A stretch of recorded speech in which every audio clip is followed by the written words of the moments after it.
আর সাধারণ বান্দা যারা ইবাদত বندگی করে তারা কোনো আলেমও নয়, হুজুরও নয়, কিন্তু তারা পাঁচ ওয়াক্ত নামাজ আদায় করত, ভালো কাজ করত।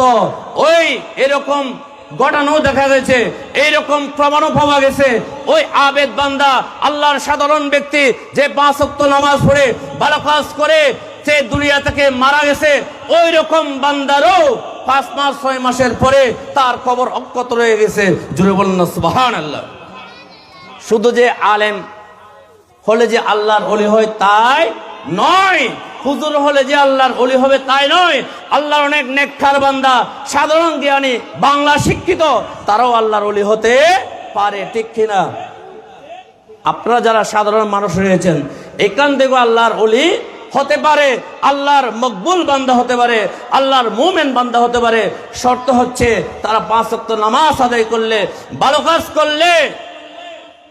দেখা যায় ওই সমস্ত বান্দারা যখন মারা যায়, মারা যাওয়ার পরে ওই আল্লাহর নেককার বান্দারাও কবরের মধ্যে অক্ষত রাখে। জোরে বলুন না সুবহান।